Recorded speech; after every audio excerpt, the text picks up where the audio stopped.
Okey, maaf, tiba-tiba mungkin ada masalah teknikal, tiba-tiba terputus. Jadi kita sambung balik kisah kita tadi.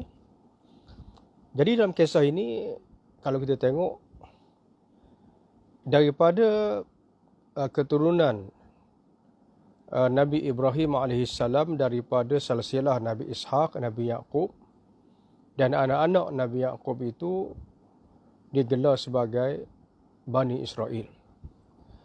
Dan saya ulang sekali lagi, ada yang kata Yahudi bukan semua Bani Israel. Yahudi itu adalah daripada keturunan Yahuda, salah seorang anak daripada anak-anak Nabi Yaqub AS. Jadi dalam kisah ini, kalau nak kata bumi Palestin itu milik kepada Yahudi, tidak. Kalau nak ambil kaum paling awal ialah Kanaan sebelum kedatangan Nabi Allah Ibrahim, sebelum lahirnya Israel itu sendiri. Kalau kita ambil dari segi silsilah, Arab lebih utama berbanding dengan Yahudi.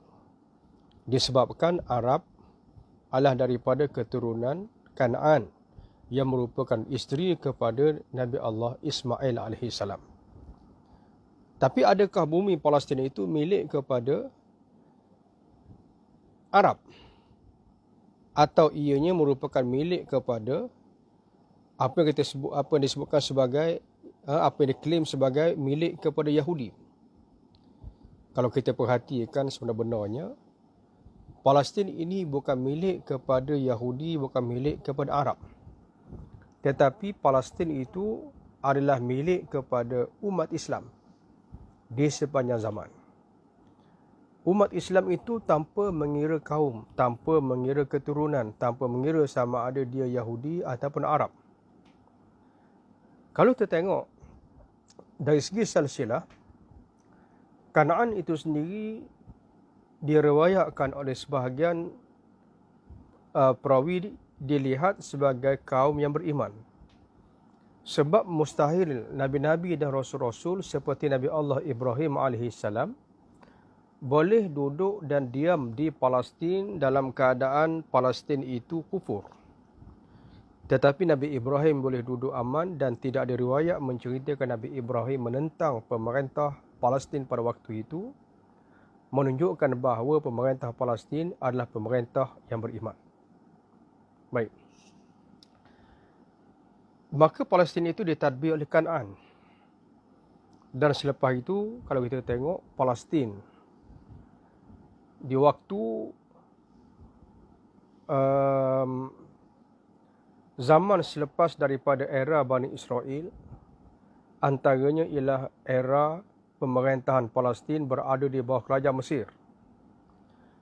Di zaman Nabi Allah Yusuf AS, Mesir adalah kerajaan beriman pada peringkat awal. Sebab mustahil Nabi-Nabi dan Rasul-Rasul boleh menjadi pegawai, boleh menjadi menteri kepada raja yang kufur. Diriwayatkan Nabi Yusuf AS adalah menteri keuangan kepada kerajaan Mesir pada waktu itu, kepada Maharaja. Firaun adalah gelaran kepada pemerintah Mesir. Ada yang menyatakan bahawa Firaun pada waktu itu Firaun yang beriman. Firaun tu maknanya kalau kita Malaysia ni orang panggil dia di Pertuan Agong sebagai contoh. Ataupun Perdana Menteri itu jawatan, bukan orang. Firaun adalah jawatan. Zaman kufur, antaranya zaman Ramses dan juga zaman Tutankhamun. Jadi Mesir pada zaman itu mereka beriman. Dan Palestin selepas era kebeluran berada di bawah kerajaan Mesir. Jadi akhirnya naik kerajaan yang kita sebutkan sebagai kerajaan kufur, antaranya ialah Firaun zaman Tutankhamun dan lahir Nabi Musa AS. Nabi Musa menentang Firaun. Dan pada waktu itu kalau kita tengok Kanaan yang dulunya beriman selepas jatuhnya Firaun ataupun di zaman era hujung Firaun ataupun hujung Mesir, Kanaan sudah mula kufur dan zalim. Pada waktu itu ialah era Nabi Musa AS. Umat Islam pada era itu umat Islam yang fasik. berbeza dengan umat Islam di zaman Nabi Allah Ibrahim AS. Mereka adalah umat yang beriman dan soleh. Mereka pemerintah Palestin.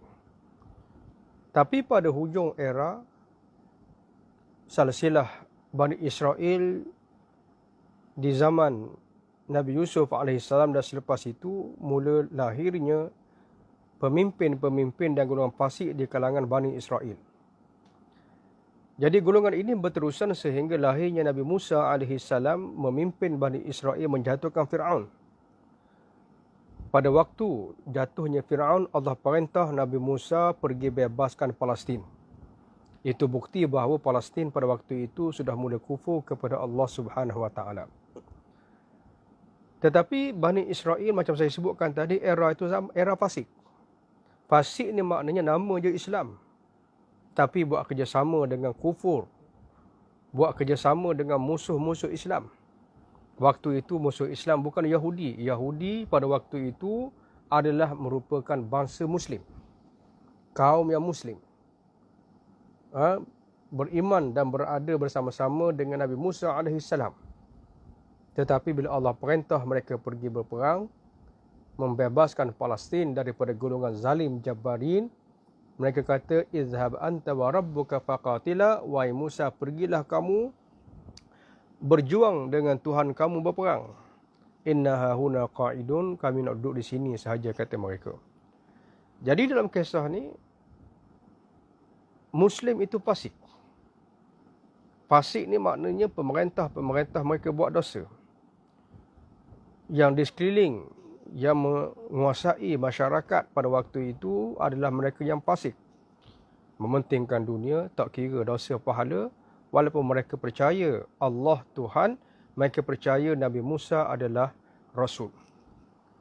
Akhirnya Nabi Musa putus asa. Fafruq bainana wa bainal qaumil fasiqin. Ya Allah, ya Tuhanku, pisahkan aku tak nak campur lagi dengan kaum aku yang fasik ni. Fasik maknanya orang tu percaya kepada Allah tapi buat dosa. Jadi akhirnya Allah wafatkan Nabi Musa, makbul doa Nabi Musa, tak nak campur lagi, Allah wafatkan dia. Allah wafatkan Nabi Harun.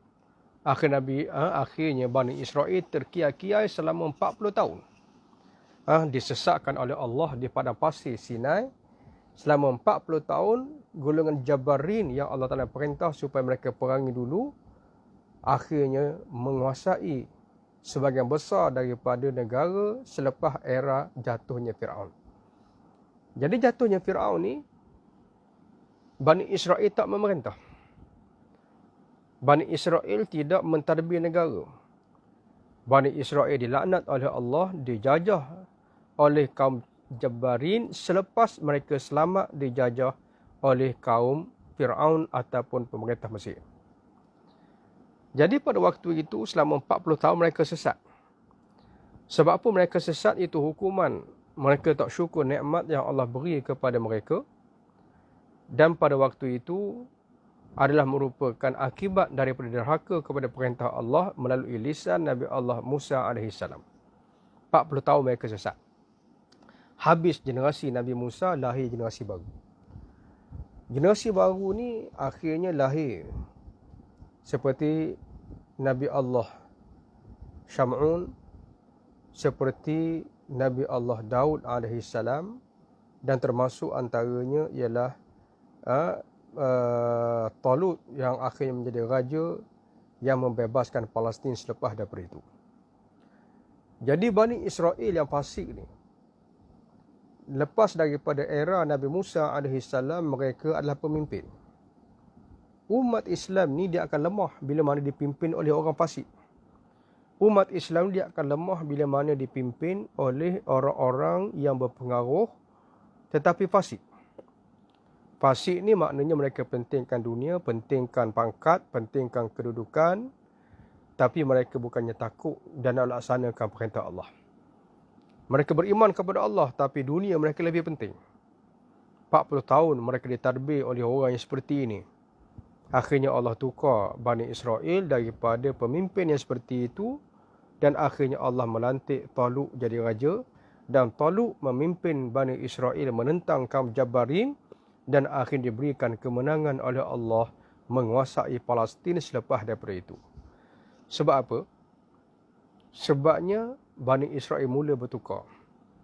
Orang fasik, orang soleh ni, mana-mana kaum, semua ada. Cuma bezanya ialah kalau kaum tu orang fasik duduk atas, orang soleh duduk bawah, dia akan mundur. Bani Israel ada masa orang soleh yang memerintah. Daripada era Nabi-Nabi, Rasul-Rasul, Nabi Yaqub, Nabi Ishaq, Nabi Allah Yusuf AS. Kemudian Nabi Musa. Tetapi kadang-kadang bertukar, akhirnya orang fasik yang memerintah. Mundur. Dan akhirnya naik semula bertukar. Daripada yang fasik, akhirnya naik mereka yang soleh. Antaranya ialah Talut jadi raja selepas era Bani Israel dipimpin oleh golongan Al-Malak, dikuasai, dijajah oleh golongan Jabari. Jadi selepas daripada itu, akhirnya jadi raja Mesir, jadi raja Bani Israel yang memerintah Palestin ialah Nabi Allah Daud AS.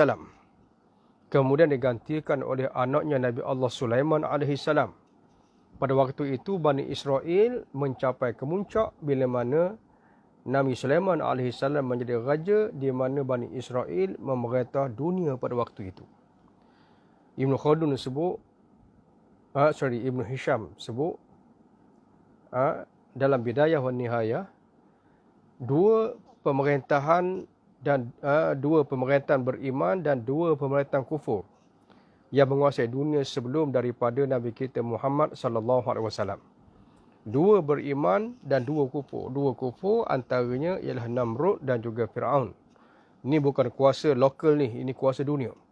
Dan yang kedua yang beriman ialah Zulkarnain dan juga Nabi Allah Sulaiman AS.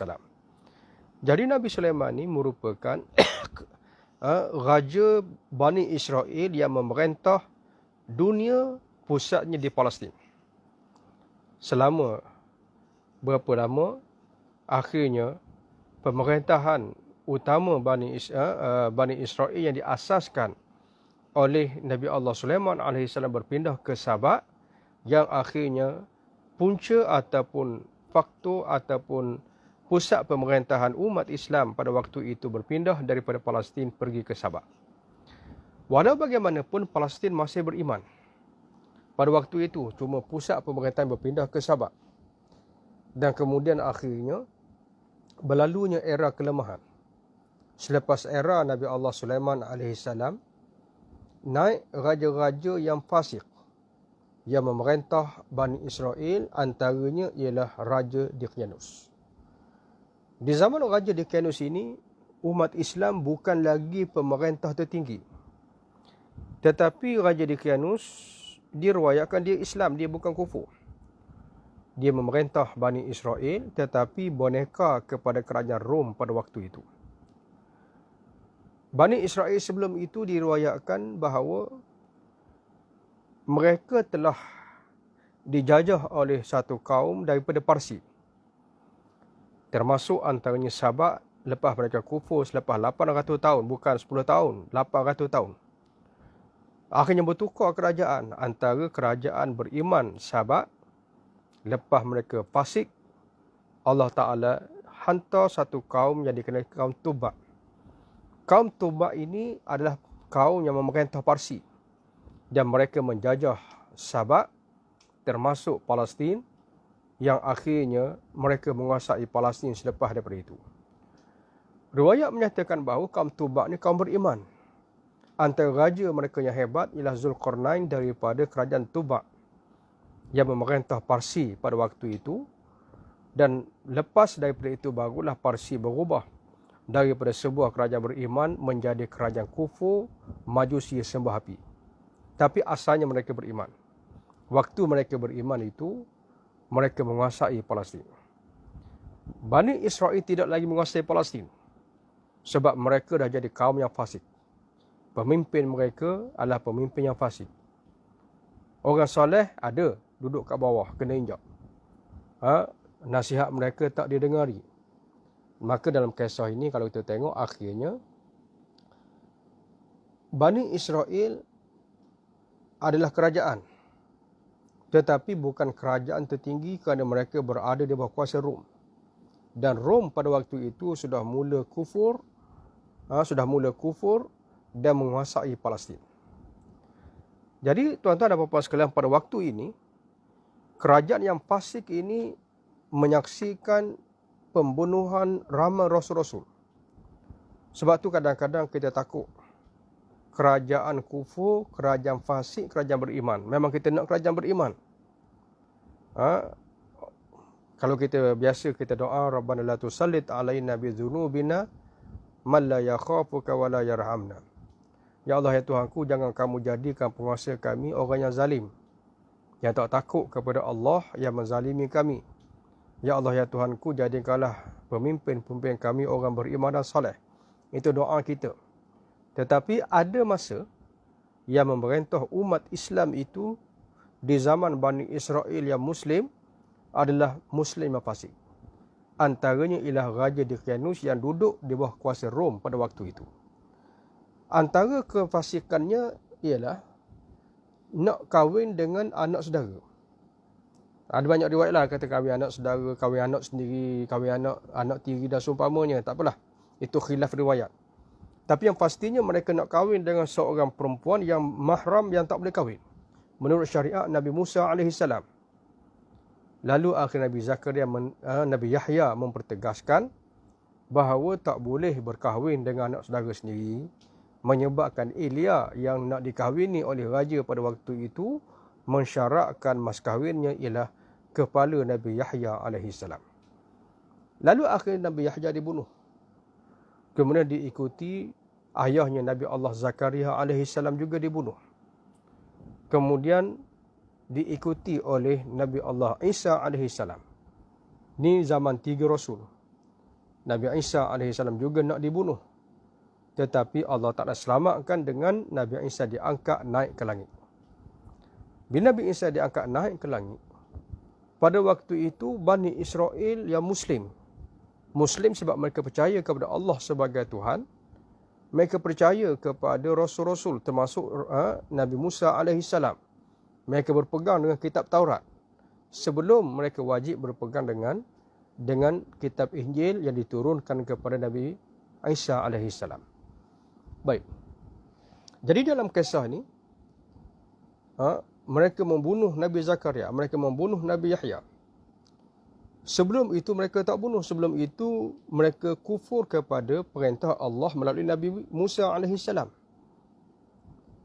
Tapi kali ini mereka membunuh Nabi-Nabi dan Rasul-Rasul. Maka pada zaman ini akhirnya Allah turun laknat. Bani Israel dijajah kali seterusnya, dihalau daripada Palestin. Dan pada waktu itu Bani Israel mengharapkan kedatangan Rasul akhir zaman. Mengharapkan Rasul akhir zaman yang akan bersama mereka menentang musuh-musuh mereka. Mereka sangka bahawa Nabi akhir zaman tu adalah seperti Nabi Musa daripada kalangan Bani Israel yang pimpin mereka menentang Fir'aun. Mereka ingat Rasul akhir zaman macam tu. Jadi sebab itu mereka mencari, menunggu tanda-tanda lahirnya Nabi akhir zaman. Bukan 10 tahun, bukan 100 tahun, tapi 400 tahun mereka tunggu. Mereka mencari di manakah tanda-tanda yang diturunkan oleh kitab Taurat, yang disebut oleh kitab Injil, yang disebutkan, diceritakan oleh pendeta-pendeta mereka. Dan akhirnya mereka bertemu tanda-tanda itu ada di Madinah. Sebab tu Yahudi beramai hijrah ke Madinah pada zaman itu. Bukan sebab cari kerja, sebab Madinah ni bukan tempat kerja. Madinah ni tempat yang hanya oasis yang kering kontang sekeliling dia. Tapi mereka berpindah ke situ. Disebutkan oleh para ahli sejarah yang disebutkan sebagai tempat antara dua batu hitam yang menjadi tanda hijrah Nabi akhir zaman. Sehingga akhirnya lahir bintang yang disebutkan sebagai bintang kenabian. Bani Israel sangat gembira dengan munculnya bintang tersebut sebab munculnya bintang itu tanda lahirnya Nabi akhir zaman. Tiba-tiba mereka tengok seorang pun Bani Israel tak melahirkan anak pada malam tersebut.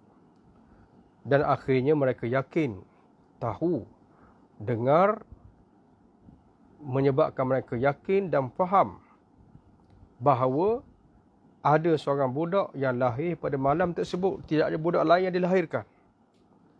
Yang mana budak itu diberikan nama sama dengan nama disebutkan dalam kitab Taurat dan Injil. Iaitu nama Muhammad. Lahir pada malam munculnya bintang kerasulan. Tetapi yang mereka tak tahu, yang Taurat tak sebut, Injil tak sebut, ialah bangsa Nabi akhir zaman tu, Taurat tak sebut. Keturunan Nabi akhir zaman, Injil tak sebut. Cuma mereka ingat bahawa Nabi akhir zaman tu di kalangan Bani Israel macam sebelum itu. Tiba-tiba Nabi akhir zaman dengan segala tanda lengkap. Ada pada seorang yang bernama Muhammad dari keturunan Arab yang menjadi musuh kepada Bani Israel. Maka menyebabkan mereka mula memerangi Rasul akhir zaman yang pada asalnya mereka menunggu-nunggu kelahirannya, tetapi mereka mengkufuri Nabi akhir zaman disebabkan oleh bukan daripada keturunan Bani Israel.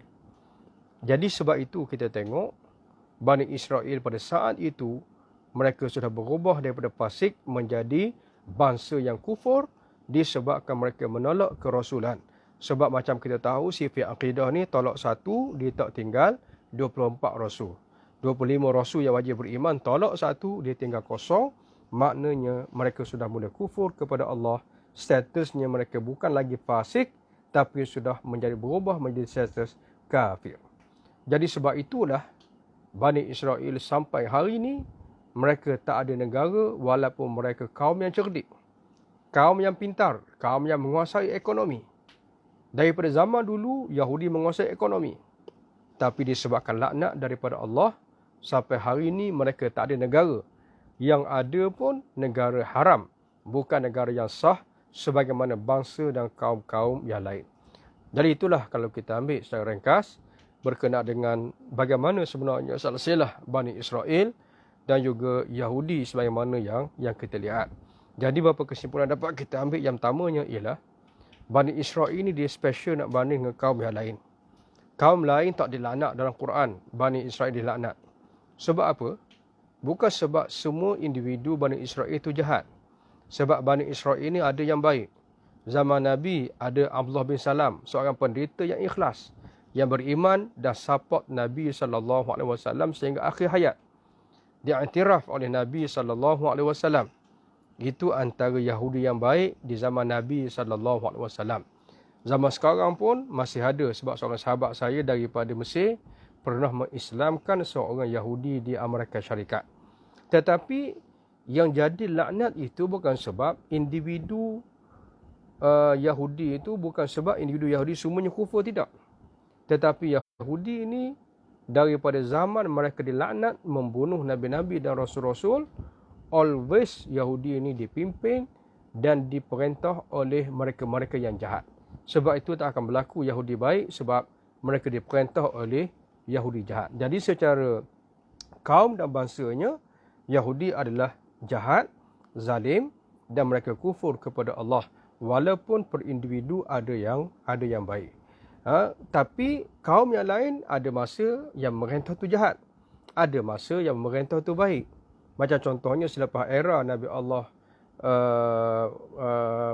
Isa AS, akhirnya Palestin jatuh ke tangan Rom. Rom pada waktu itu zaman fatrah walaupun tidak beriman, tetapi mereka percaya kepada Nabi Isa dan mereka menghormati Nabi Isa, cuma mereka anggap Nabi Isa itu sebagai anak Tuhan. Walau bagaimanapun mereka menghormati Baitul Maqdis, mereka jaga Baitul Maqdis. Mereka mensucikan Baitul Maqdis sehingga lahirnya Nabi kita Muhammad SAW. Bila lahirnya umat Islam yang saleh, maka bumi Palestin kembali kepada umat Islam yang soleh. Umat Islam yang soleh pada waktu itu ialah Arab, maka akhirnya Arab menguasai Palestin. Bukan Arab pemilik Palestin, tetapi umat Islam yang soleh adalah pemilik Palestin. Buktinya selepas zaman itu dibebaskan oleh Sayyidina Umar daripada bangsa Arab. Kemudian akhirnya waktu Arab menjadi zalim, akhirnya Palestin dikuasai oleh tentera Salibiyah. Waktu itu kerajaan Islam Arab menzalimi penduduk di Palestin, merampas harta mereka sewenang-wenangnya, termasuk menzalimi ahli zimah, sedangkan ahli zimah itu haram dizalimi.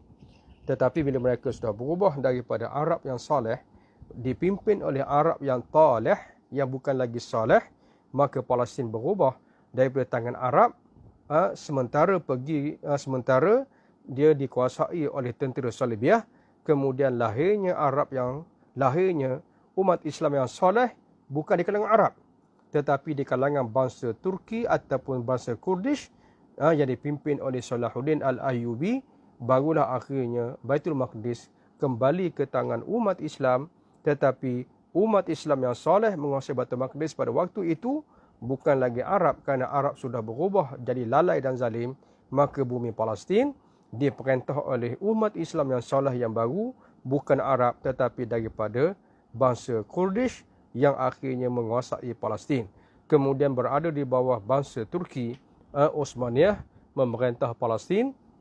Dan itulah kalau kita ambil secara ringkas bukti dan silsilah bagaimana sebenarnya Palestin bukan diperintah, bukan milik kepada Arab, bukan milik kepada Yahudi, tetapi dia milik kepada umat Islam, yang mana bila umat Islam tu soleh dan mujahid, insya-Allah mereka adalah pemerintah dan pembuka Palestin, insya-Allah.